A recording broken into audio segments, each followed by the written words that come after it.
Bukod sa mga kasong isinampa ng PNP laban kay VP Sara Duterte, pinag-aaralan rin ng pulisya ang posibleng pagkansela sa lisensya ng mga baril na pagmamayari ng pangalawang Pangulo.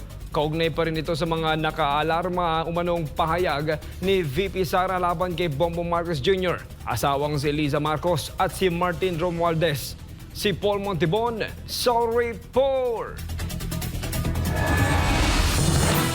Tila ayaw pa rin tumigil ng Philippine National Police sa paghahabol ng asunto laban kay Vice President Sara Duterte.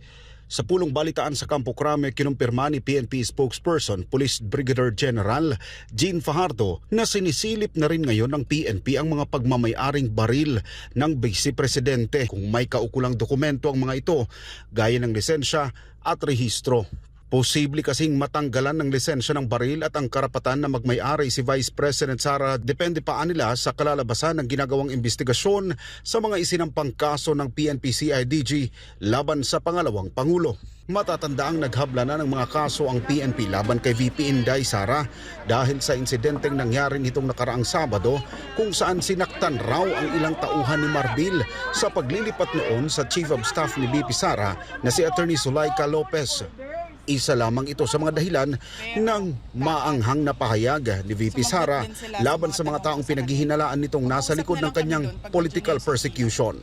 Sa ngayon, ani Fajardo, masyado pang maagaan niya para pangunahan ang magiging resulta ng kanilang investigasyon sa Vice Presidente.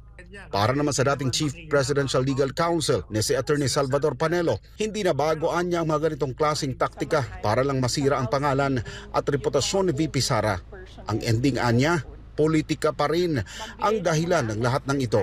Kasi sabi ko nga lang, lahat itatapos sa kanya. Tama ng bagyo, quick, lahat na, lindol, pati lahat yan. Talagang iyan ang nga political agenda. Nauna nang sinabi ni Vice President Sara na nakakahiya ang PNP dahil sa kabila ng pagkakaroon nito ng Intelligence Fund ay hindi nila alam na mayroong banta sa buhay ng pangalawang Pangulo. Para sa Diyos at sa Pilipinas kung mahal, nag-uulat Paul Montibon, SMNI News.